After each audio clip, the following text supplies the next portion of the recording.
Simple గా చెప్పాలంటే ఇదో serious sewage September story. Confuse అవ్వద్దు, ఎందుకంటే మీరు వినాల్సిందే, మేము చెప్పాల్సింది చాలానే ఉంది. ఇది హైదరాబాద్ లో సీవేజ్ ట్రీట్మెంట్ ప్లాంట్ల ప్రోగ్రెస్ కు సంబంధించిన రిపోర్ట్ కార్డ్ లాంటిది అన్నట్లు.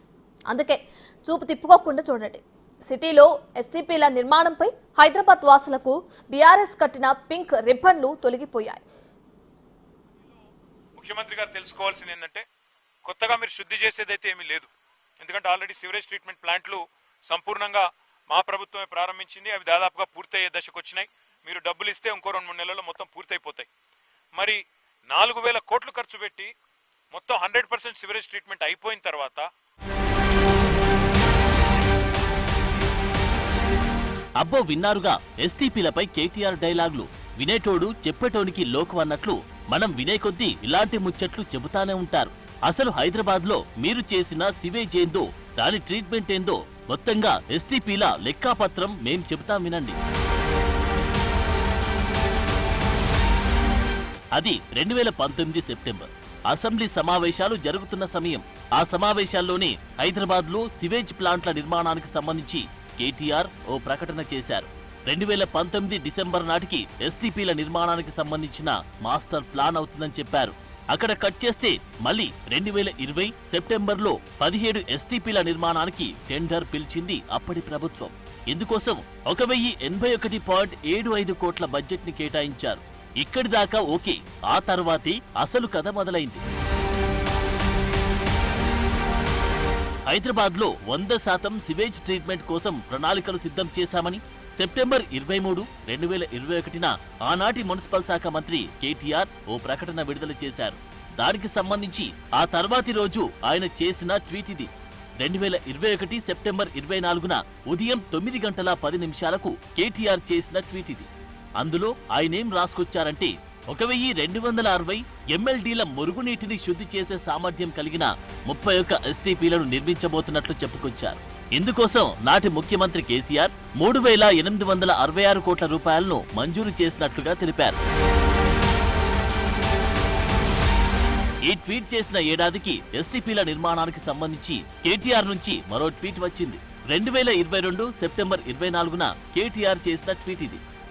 2023 ఎండాకాలం మొదలయ్యే సమయానికి మొత్తం 31 ఎస్టీపీలను పూర్తి చేస్తామని చెప్పారు.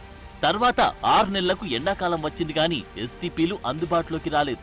అలా 2023లో మార్చి దాటింది. తర్వాత ఏప్రిల్, మే, జూన్ ఒకదాని తర్వాత ఒకటి దాటుకుంటూ వెళ్లిపోయాయి. కానీ సివేజ్ ట్రీట్మెంట్ ప్లాంట్లు మాత్రం పూర్తి కాలేదు. సరిగ్గా ఇదే సమయంలో జూలై 1, 2023 రోజున కేటీఆర్ నుంచి మరో ట్వీట్ వచ్చింది. మొత్తం 31 ఎస్టీపీలు కడతామని చెప్పాం కదా, అందులో మొదటిది ఈ రోజు ప్రారంభిస్తున్నాం. మిగతావి 2023 సెప్టెంబర్ నాటికి పూర్తి చేస్తాం. హైదరాబాద్ ను 100% మురుగునీటి శుద్ధి చేసే సిటీగా మారుస్తామని చెప్పారు. కానీ ఫైనల్ గా బీఆర్ఎస్ ప్రభుత్వం దిగిపోయే నాటికి ఎన్ని ఎస్టీపీలు పూర్తయ్యాయో తెలుసా?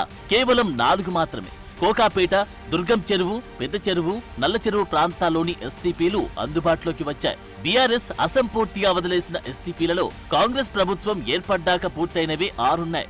నాగోల్, ఫతేనగర్, మీరాలం, కాజాకుంట, మియాపూర్, పటేల్ చెరువు ఎస్టీపీలు ఇటీవలే నిర్మాణం పూర్తి చేసుకుని ప్రారంభానికి సిద్ధంగా ఉన్నాయి.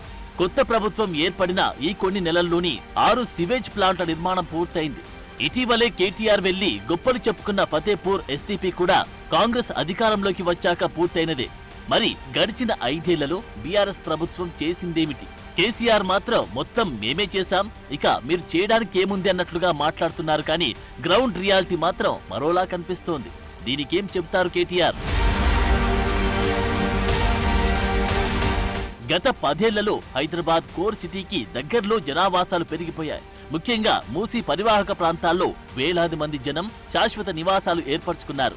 అటు ఉప్పల్ వైపు గాని, ఇటు గండిపేట, నార్సింగి, హిమాయత్ నగర్, మంచిరేవుల, కోకాపేట, మొకీలా, శంకర్పల్లి ఏరియాల్లో అర్బన్ కాలనీలు పుట్టుకొచ్చాయి. ఇవన్నీ మూసీకి చాలా దగ్గరలోనే డెవలప్ అయ్యాయి.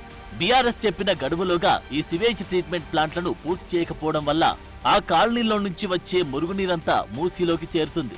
ఎందుకు గత 10 ఏళ్ల బీఆర్ఎస్ సర్కార్ నిర్లక్ష్యమే కారణమనే విషయం కేటీఆర్ గుర్తుంచుకుంటే బాగుంటుందనే అభిప్రాయాలు వ్యక్తమవుతున్నాయి. పైగా ఇప్పుడు కాంగ్రెస్ ప్రభుత్వం మూసీ ప్రక్షాళనపై దృష్టి పెడితే సపోర్ట్ చేయాల్సింది పోయి దానిపైన రాజకీయం మొదలుపెట్టింది బీఆర్ఎస్.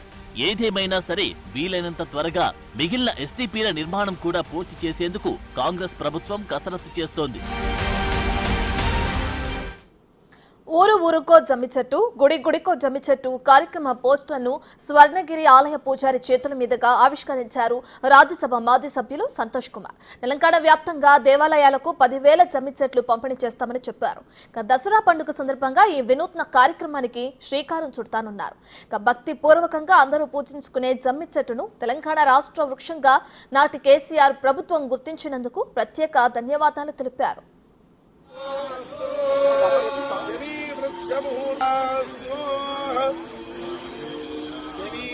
Ini